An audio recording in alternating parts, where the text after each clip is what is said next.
सब प्रपंच है। इससे उल्टा क्या है, मैं तो समंदर का पानी हूँ, मैं तो आत्मा हूँ, मैं तो भगवान का अंश हूँ, मैं तो समंदर का पानी हूँ, ये रटना होगा।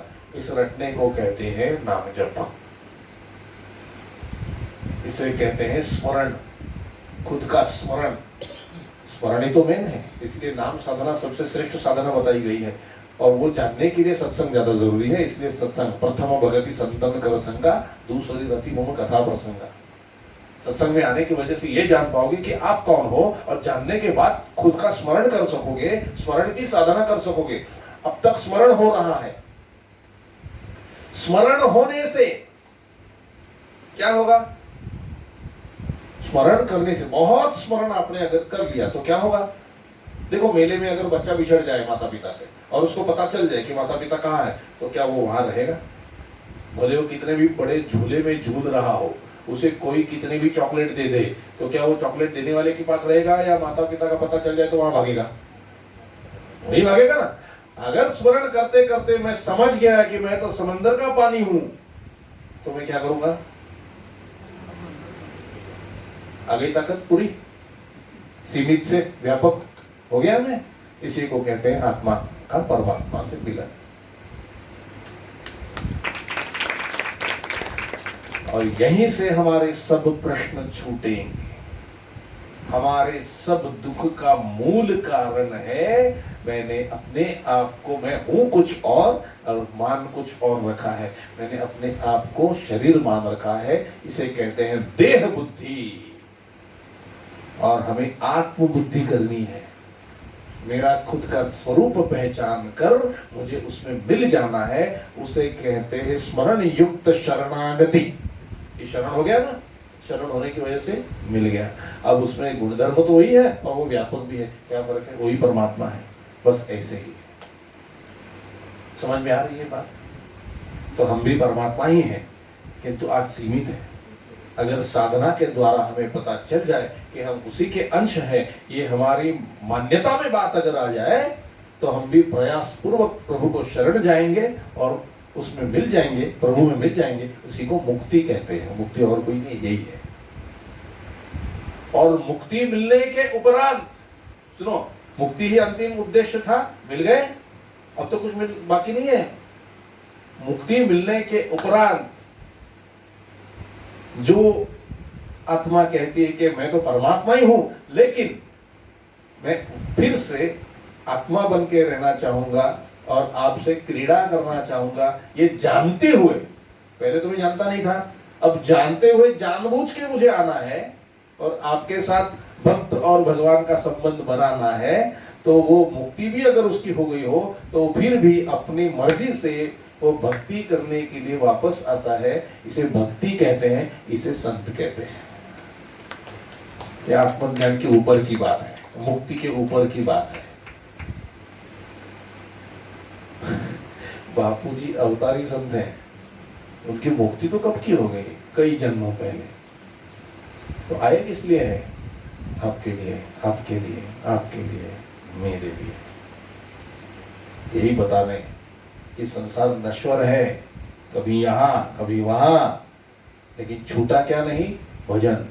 वहां पर भी भजन है, यहाँ पर भी भजन है। इसी को संत कहते हैं। किसी भी हाल में भजन ना छूटे, इसी को संत कहते हैं। अब हम कौन है? भगवान के अंश हैं। अभी फिर से पहला श्लोक सुनो। इस सृष्टि के पहले, निर्मिति से पहले कुछ नहीं था, लेकिन मैं था। मतलब हम लोग थे, क्योंकि जन्म मृत्यु का हमको अनुभव है। सृष्टि निर्माण होने के बाद, उसके उपरांत जो सृष्टि प्रतीत हो रही है आपकी दृष्टि को, वो भी मैं ही हूं। मतलब अभी ये सृष्टि निर्माण हो गई है, निर्मित है इसकी, ये शरीर है, तो ये भी मैं ही हूं। शरीर नहीं हूं, शरीर के द्वारा दिखने वाला मैं हूं। इसके अंदर ये शरीर मैंने कपड़े की तरह धारण करके रखा हुआ है। जैसे कि ये कपड़ा भी मैंने ऐसे धारण किया हुआ है, इसका मतलब मैं ये कपड़ा नहीं हूँ, कपड़े को मैंने धारण किया हुआ है। ऐसे शरीर को मैंने चढ़ा रखा है, इसको मैंने धारण किया हुआ है। जब मर्जी मैं इसको उतार दूं। गड़बड़ कब होगी? जब मैं समझूंगा कि ये कपड़ा ही मैं हूं, तो फिर मैं डरूंगा। मैं हूं कौन? कपड़ा पहनने वाला हूं। वैसे ही मैं ये शरीर नहीं हूं।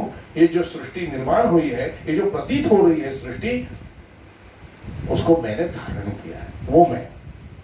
और ये सृष्टि का प्रलय होने के बाद भी जो भी कुछ बचेगा वो भी मैं ही हूं। इसका मतलब हमारा अस्तित्व अखंड है। ठीक है, ये हुआ पहला श्लोक। मतलब भगवान कौन है और हम कौन है जान गए। अब दूसरा श्लोक।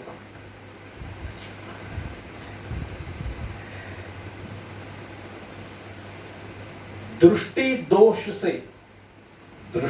दोष से आकाश में एक चंद्रमा होने के बावजूद दो चंद्रमा दिखाई देते हैं। दिखाई देते कि नहीं? अगर मैं चश्मा निकाल दूं और आपको चंद्रमा देखो तो दो दिखाई देंगे। तो क्या चंद्रमा दो है या मेरी दृष्टि दो है? दोष है, दृष्टि दोष है। अगर मैं चश्मा पहन लूं और देखूं तो एक ही दिखाई देगा। ठीक है, दृष्टि दोष से आकाश में एक चंद्रमा होने के बावजूद दो दिखाई देते हैं। नक्षत्र में राहु होने के बावजूद वो दिखाई नहीं देता। उसी तरह से शरीर नहीं है किंतु वो दिखाई देता है। आत्मा है और वो दिखाई नहीं देता। उसे मेरी माया समझो, ये माया है। अब देखो कैसे माया कैसे काम करती है रोज के व्यवहार में। आईने के सामने अगर हम खड़े हो गए और पत्थर लेकर के आईना तोड़ दिया हमने, तो वो उस एक आईने के 4-5 टुकड़े हो जाएंगे और हर एक टुकड़े में हम खुद को देख पाएंगे। मैं तो हूं एक, लेकिन अगर शीशे के 4 टुकड़े हो गए तो मैं कितने दिखूंगा? 4। अब मैं 4 हूं या 1 हूं, इसमें कोई संदेह तो नहीं है ना? तो दिखाई दे रहा है 4 किंतु मैं हूं 1। तो एक होते हुए भी जो हम अपने आप को अलग अलग 4 मान रहे हैं, यह है माया। आई बात समझ में? जैसे हम किसी यात्रा में जाते हैं तो वहां पे अलग अलग तरीके आईने लगे होते हैं। एक आईने में देखो तो ऐसे दिखाई देते हैं, मुंह छोटा शरीर बड़ा। दूसरे आईने में जाओ तो मुंह बड़ा शरीर छोटा। हम लोग हंसते हैं, हंसने के लिए होता है वो। मतलब क्या है? उन शीशों में, आईनों में विकार है और विकार की वजह से मैं जैसा हूं वैसे दिखाई नहीं दे रहा। ऐसे ही इस सृष्टि में, संसार में, हम में विकार है। इसकी वजह से मैं परमात्मा होते हुए भी खुद को नहीं देख सकता। और जैसे ही साधना से, शरणागति से, गुरु के दिए हुए नाम से मेरे विकार हट जाएंगे तो मैं जैसा हूं वैसे खुद को दिखाई दूंगा। इसको कहते हैं आत्मज्ञान। ये माया है, जो है उसको नहीं दिखाती और जो नहीं है उसको दिखाती है। इसको समझो मेरी माया। ये है दूसरा श्लोक। ठीक है, ये बात समझ में आ रही है? हम सब एक ही हैं। आज ये बात हम सुन रहे हैं, जान रहे हैं, मान नहीं रहे। ये जब बात मान्यता में आ जाएगी तो बात समझ में आ जाएगी। एक कौन होता है? कम से कम बात मैं आपको बताता हूं। जैसे आप सब भागवत सुन रहे हो तो क्या आप एक हो? हाँ, एक हो, क्योंकि आपका खुद की तरफ ध्यान है ही नहीं। आप केवल भगवान की कथा सुन रहे हो। आपके हृदय में, सबके हृदय में आनंद हो रहा है। एक जैसी फीलिंग सबके हृदय में है। इसका मतलब आप एक हो। जैसे ही सत्संग से उठोगे खुद की स्मृति आएगी, फिर अलग अलग देखने लग जाओगे। इसे कहते हैं माया। बात आ रही है समझ में? वैसे ही हमारे बच्चे, हमारे पति, हमारे पत्नी, हम